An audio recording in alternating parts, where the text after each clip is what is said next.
ముక్తి.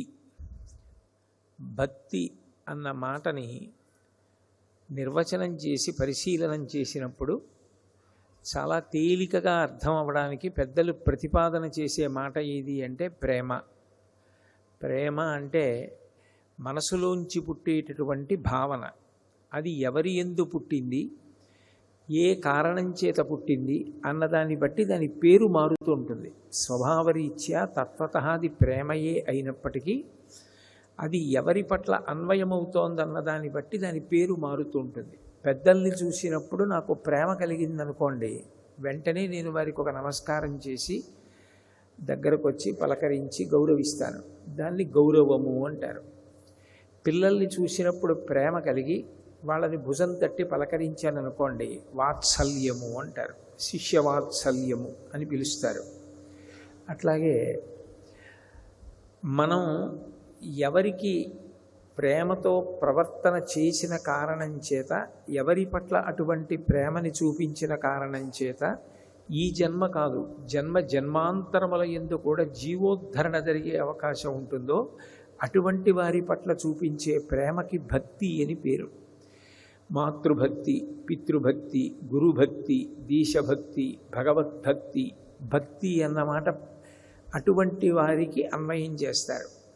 వారిని ప్రేమతో చూడడం ద్వారా, వారి పరిచర్య చేయడం ద్వారా, వారిని గౌరవించడం ద్వారా ఈ జన్మకే కాదు ఎన్ని జన్మలకి కూడా జీవుడు ఉద్ధరణ పొంది భగవంతుడి యొక్క సమీపములకు చేరుకోగలిగిన స్థితిని పొందుతాడు. కాబట్టి ఆ ప్రేమ భావనకు భక్తి అని పేరు. భక్తి అన్న మాట ఎక్కడ మాట్లాడినా మూడు ఉన్నాయి అని గుర్తు. భక్తి, భగవంతుడు, భక్తుడు. మనసులో ఉన్న ప్రేమ భావన భక్తి అయితే ఆ ప్రేమ భావన కలిగిన వాడు భక్తుడు. ఎవరి పట్ల కలిగి ఉన్నాడో ఆయన భగవంతుడు. కాబట్టి భగవంతుడు, భక్తి, భక్తుడు, ఈ మూడు మాటలు భక్తి యందు అన్వయం. భక్తి, ముక్తి అన్న రెండు మాటలు వాడినప్పుడు ఒక విషయాన్ని ప్రధానంగా గమనించవలసి ఉంటుంది. ఎంతకాలం భక్తితో ఉన్నాడో, ఎంతకాలం భక్తుడిగా ఉన్నాడో అంతకాలం భగవంతుడి కన్నా వేరుగా ఉన్నాడని గుర్తు. భగవంతుని యొక్క సేవ చేస్తూ పరమానందాన్ని పొందుతూ భగవంతుని యొక్క గుణములను సర్వదా స్మరిస్తూ అనేక విధములలో భగవంతుణ్ణి సేవించి ఆనందపడుతూ ఉంటారు. అవే నవవిధ భక్తి మార్గములు. అందులో ఒక్కొక్క భక్తి మార్గానికి ఒక్కొక్కళ్ళు ప్రతినిధిగా నిలబడతారు. శ్రవణం వినడానికి పరీక్షిన్ మహారాజు గారు, కీర్తనం శ్రీశుకుల వారు. కీర్తనం అంటే భగవంతుని యొక్క గుణములను తాను అనుభవించిన కారణం చేత దాని వలన కలిగినటువంటి సంతోషం ఇక లోపల పట్టక వాగ్రూపంగా ప్రవహిస్తే దానిని కీర్తనం అంటారు. కీర్తనం దానికి శ్రీశుకుడు. శ్రవణం, కీర్తనం, విష్ణోహ స్మరణం ఎప్పుడూ జ్ఞాపకం తెచ్చుకోవడానికి ప్రహ్లాదుడు. పాదసేవనం లక్ష్మీదేవి, అర్చనం పృథు మహారాజు గారు, వందనం అక్రూరుడు, దాస్యం హనుమ, సఖ్యం అర్జునుడు, ఆత్మనివేదనం బలిచక్రవర్తి. 9 భక్తి మార్గాలకి 90 ప్రతినిధులుగా శాస్త్రం నిర్వచనం చేసి వారి ద్వారా భక్తి మార్గాన్ని విశ్లేషిస్తుంది. ఈ భక్తి మార్గంలో ఉన్నాడు అన్నంత కాలం భగవంతుని యొక్క గుణానుసంధానం జరుగుతూ ఆయన యొక్క గుణములను జ్ఞాపకం తెచ్చుకొని లోపల పరవశించిపోతూ ఆ పరవశం లోపల పట్టక కీర్తనం చేస్తూ ఆయన గురించినటువంటి కథలు చదువుకుంటూ ఆయన గురించినటువంటి స్మరణ చేస్తూ ఆయన గురించి మాట్లాడుతూ ఆయన పూజ చేస్తూ ఏ అవకాశం వచ్చినా ఆయన సేవగా సమాజంలో చేస్తూ తాను పరమానందానికి లోనవుతూ ఉంటాడు. ఇట్లా భక్తి భగవంతుని పట్ల అన్వయమైనప్పుడు భక్తుడు తాను భగవంతుని కన్నా వేరుగా ఉండి భగవంతుణ్ణి సేవిస్తున్నానన్న భావనతో ఉంటాడు. అదే భక్తి గుణములుగా మారిపోయిందనుకోండి, ఆ గుణముల చేత ఈశ్వరుడు ప్రీతి చెంది జ్ఞానమునిచ్చినప్పుడు ఆ జ్ఞానము వలన ఇక పుట్టవలసిన అవసరాన్ని పోగొట్టుకుంటే ముక్తి పొందాడు అంటారు. ముక్తి, మోక్షము ఈ రెండు మాటలకి అర్థం ఏమిటంటే జనన మరణ చక్రము నుండి విడుదల పొందాడు అని గుర్తు. అంటే ఇక మళ్ళీ పుట్టవలసినటువంటి అవసరాన్ని పోగొట్టుకున్నాడు. పోగొట్టుకొని ఇది ఆఖరిసారి శరీరంతో వచ్చాడు కాబట్టి ఆఖరిసారి మరణిస్తాడు. అంటే ఆఖరిసారి శరీరం వదిలిపెట్టేసి ఇక మళ్ళీ జీవుడు శరీరంలోకి ప్రవేశించవలసిన అవసరాన్ని పోగొట్టేసుకుంటే దాన్ని మోక్షమును పొందాడు అంటారు. మోక్షమును పొందడము కేవలము జ్ఞానము వలన మాత్రమే సాధ్యం. ఆ జ్ఞానము పుస్తకములు చదివితే వచ్చే జ్ఞానము కాదు, అది అద్వైతానుభూతిగా రావాలి. అంటే అది అనుభవంలోకి రావాలి. అలా అనుభవంలోకి రావాలి అంటే ఈశ్వరుడు అనుగ్రహించి ఆ జ్ఞానాన్ని ఇవ్వాలి అనుభూతిగా. ఈశ్వరుడు దేనికి ఇస్తాడు అంటే, ఈశ్వరుడు ఇవ్వాలి అంటే దానికి కారణం భక్తి. ఆ భక్తి చేత ప్రీతి పొందినటువంటి పరమాత్మ మనకి అద్వైతానుభూతిని అనుగ్రహిస్తాడు. అంటే నువ్వొకటి పరబ్రహ్మం ఒకటి కాదు, రెండూ ఒకటే అన్న భావన కల్పిస్తాడు. అందుకే ఈశ్వరానుగ్రహాదేవా పుంసాం అద్వైతవాసన అంటారు. ఈశ్వరుడి అనుగ్రహం చేత మాత్రమే ఆ అద్వైతానుభూతి కలుగుతుంది. అద్వైతానుభూతి కలిగి తాను అటువంటి ఆనందమును పొంది తాను తనకి భగవంతుడికి భేదము లేదన్న భావన కలగడం, అటువంటి అనుభూతి యందు తాను స్థిరపడడమే మోక్షము అని పేరు. ఇక్కడ మీరు ఒక్క విషయాన్ని బాగా గమనిస్తే భక్తి గుణములుగా మారాలి. భక్తి గుణములుగా మారిందనుకోండి, అది మోక్షమునకు కారణమవుతుంది.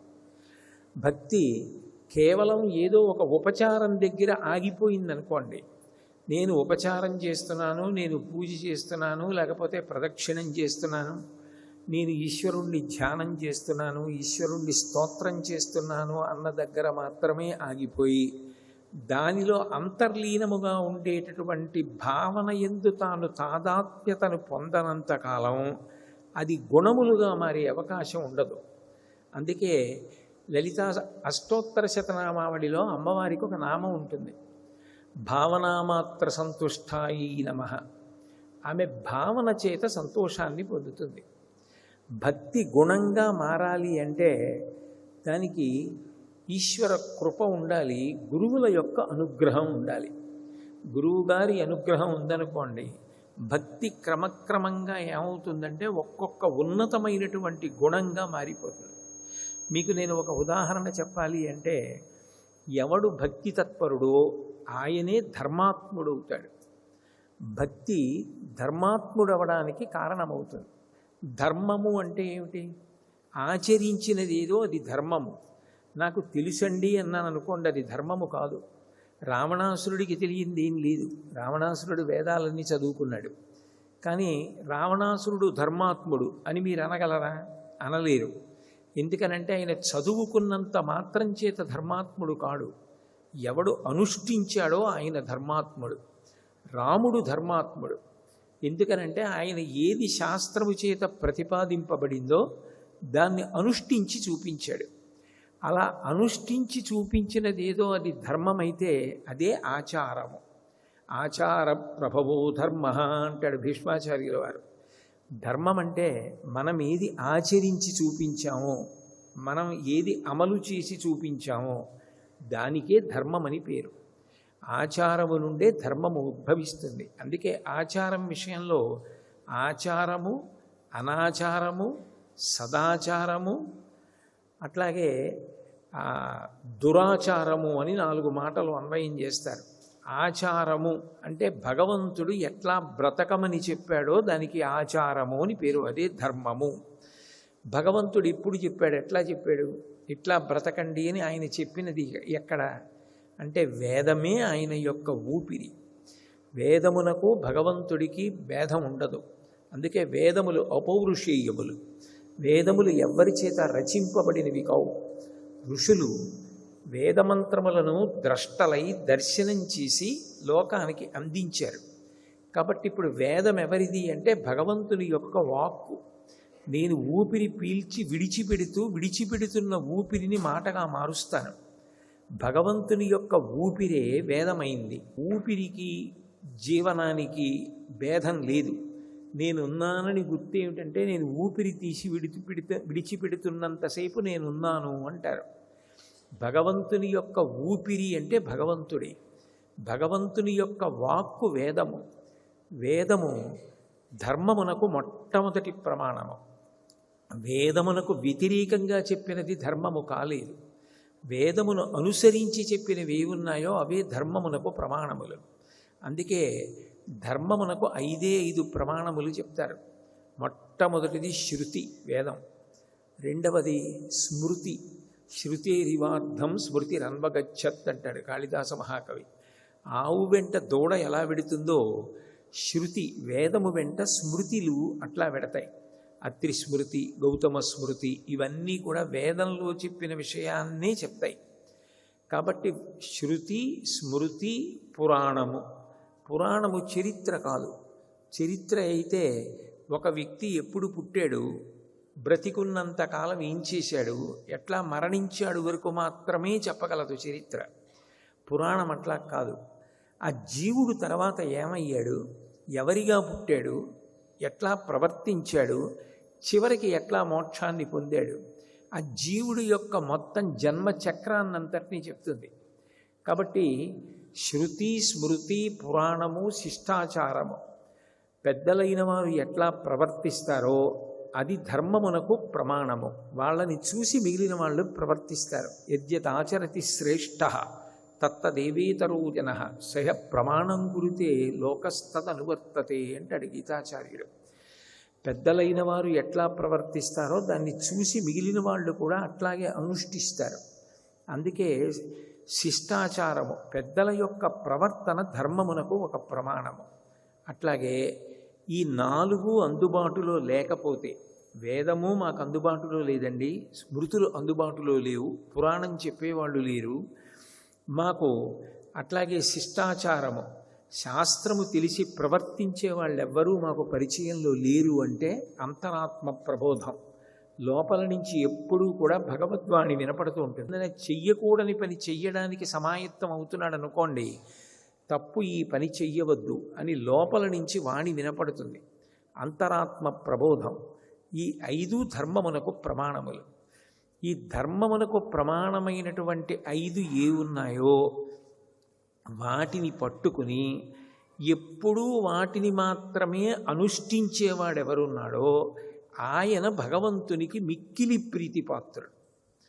భక్తి అన్న మాటకు పరాకాష్ఠగా గుణంగా ఎందుకు మారుతుంది అంటే, నేను భగవంతుడి దగ్గర కూర్చుని అర్చన చెయ్యడం కాదు. ఎంతసేపు అర్చన చేస్తారు మీరు? ఒక అరగంట కూర్చుని పూజ చేయగలరు, ఒక గంట కూర్చుని పూజ చేయగలరు, పరవశం కలిగితే పోనీ 2 గంటలు కూర్చుని పూజ చేయగలరు. మొత్తం పూజ గదిలోనే కాలం గడపలేరు కదా. మీరు బయటికి రావాలి, మీరు మీ లౌకిక కార్యక్రమాల్లో పాల్గొనాలి. కానీ మీరు ఏది చేస్తున్నా ఇది ధర్మచట్రంలో ఇముడుతుందా? ఇది ఈశ్వరుడు చెప్పినదేనా? నేను ఈ చట్టం బయటికి వచ్చి చేస్తే రేపు నేను పూజ చేయడానికి వెళ్ళినప్పుడు నిన్నను నువ్వు ఎందుకు అలా ప్రవర్తించావని భగవంతుడు నన్ను చూసి విముఖత ప్రదర్శించడు కదా. నేను చేసిన పనికి ఆయన సంతోషిస్తాడా అని ఆలోచించి ఏది చేస్తున్నా ఇది భగవంతుడిచ్చినటువంటి శక్తి. కాబట్టి నేను దీనిని భగవంతుడు చెప్పినట్లే వినియోగిస్తానన్న పూనిక ఎవరు పొంది ఉన్నాడో ఆయన ధర్మాచరణము చేస్తూ ఉంటాడు. శంకరాచార్యులు వారు దీన్ని సౌందర్యలహరిలో అందంగా చెప్పారు. జపో జల్ప శిల్పం సకలమపి ముద్రా విరచన గతి ప్రాదక్షిణ్యాక్రమణమశనాద్యహుతి విధి ప్రణామ సంవీశ సుఖమఖిలమాత్మార్పణదృశ అని జపో జల్ప శిల్పం. అట్లా ఎప్పుడు ఇది ధర్మచట్రంలో ఇముడుతుందా అని ఆలోచించి భగవంతుడి ప్రీతి కొరకు కర్మలు చేసేవాడు ఎవరుంటాడో ఆయన మాట్లాడుతున్నటువంటి మాటలన్నీ కూడా మంత్రజపమే, అవన్నీ కూడా స్తోత్రములే. ఆయన ప్రత్యేకంగా స్తోత్రం చేశాడా అన్నదానితో అన్వయం లేదు. ఆయన ఉదయం పూజ గదిలో చేసిన 2 గంటల స్తోత్రం ఎటువంటిదో తరువాత ఆయన మాట్లాడిన మాటలన్నీ కూడా అంతే. ఎందుకంటే మాట్లాడుతున్న ప్రతి మాట ధర్మచట్రంలో ఇముడుతోందా అన్నదాన్ని ఆయన పరిశీలిస్తూ ఉంటాడు. ఈశ్వరుడు ప్రీతి చెందుతాడా? 84 లక్షల జీవరాశులలో మనిషికి తప్ప ఇతర ప్రాణులకు మాట ఇవ్వలేదు కదా, నాకే కదా మాట ఇచ్చాడు.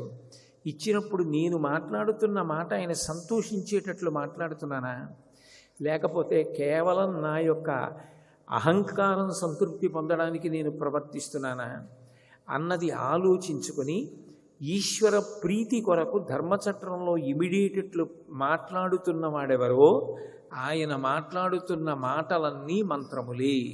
జపో జల్ప శిల్పం సకలమపి ముద్రా విరచన.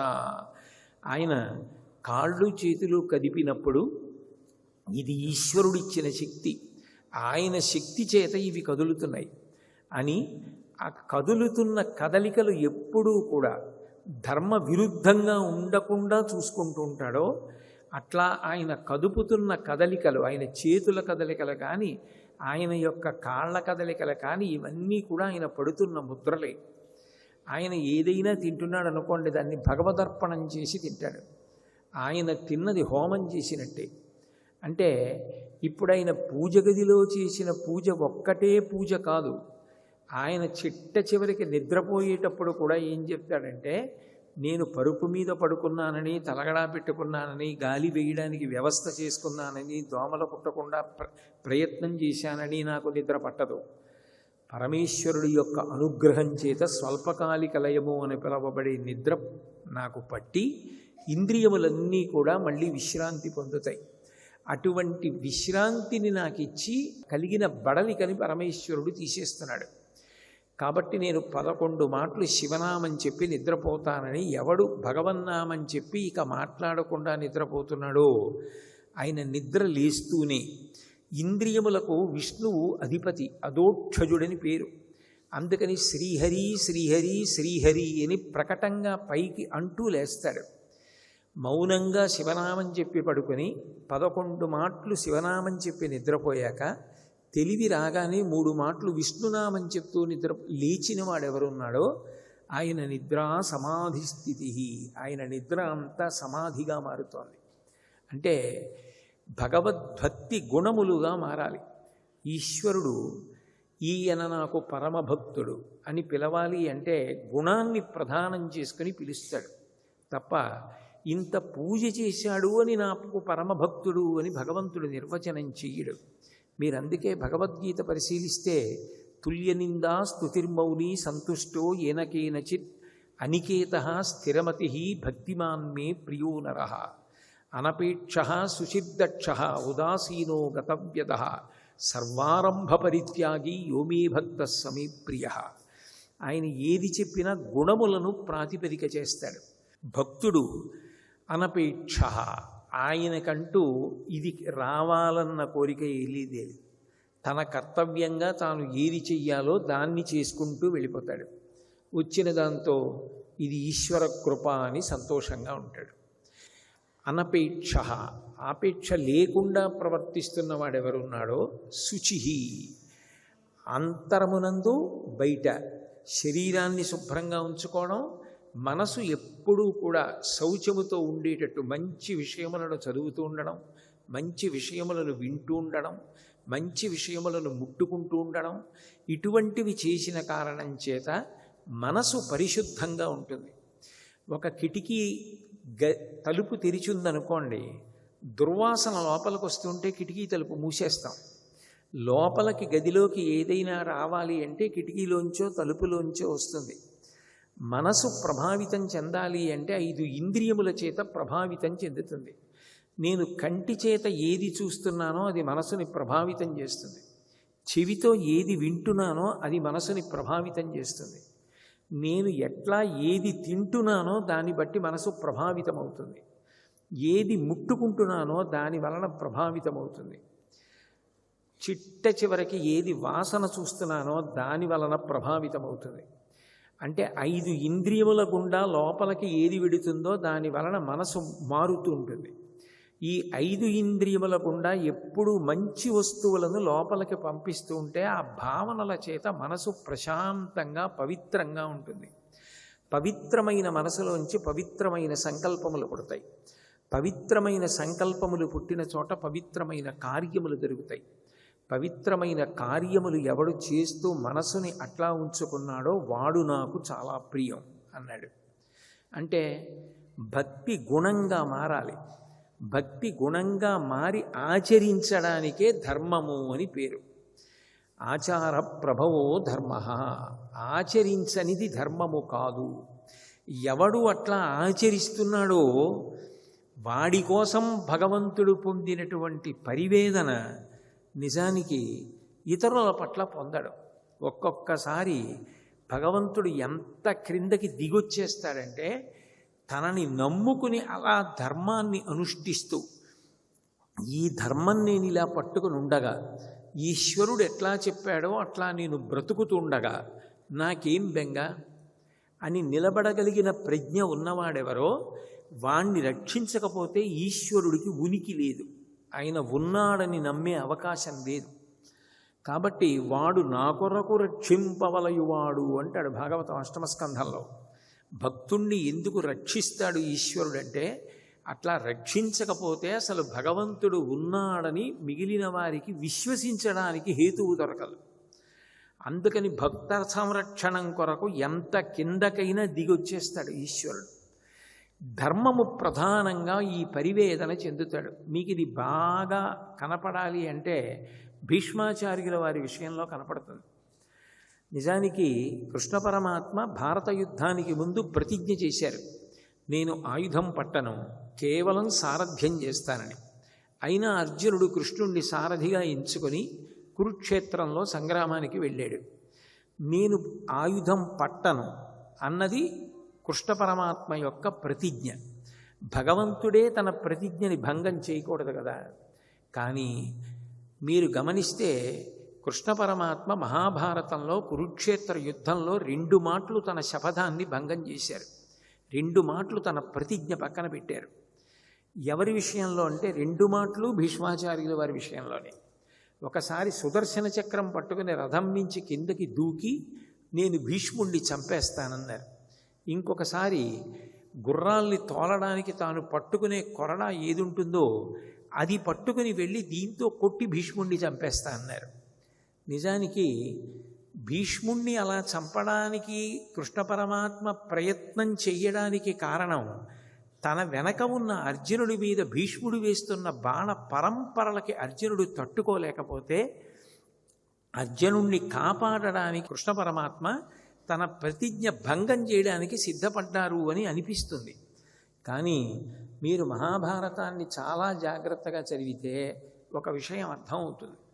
3వ రోజున యుద్ధానికి వచ్చారు భీష్మాచార్యుల వారు. ఆయన యుద్ధం చేసి సర్వసైన్యాధిపతిగా ఉన్న 10 రోజుల యుద్ధంలో 3వ రోజు యుద్ధానికి రావడానికి ముందు 2వ రోజు రాత్రి శిబిరంలో దుర్యోధనుడు భీష్మాచార్యుల వారిని కలిసి ఆయనని అనరాని మాటలన్నాడు. సర్వసైన్యాధిపత్యం స్వీకరించేటప్పుడే భీష్ముడు చెప్పాడు, మీరెంతో నాకు పాండవులు కూడా అంతే. నేను పాండవులు 5 నాకు దొరికినా చంపను, మిగిలిన సైన్యాన్ని సంహరిస్తాను.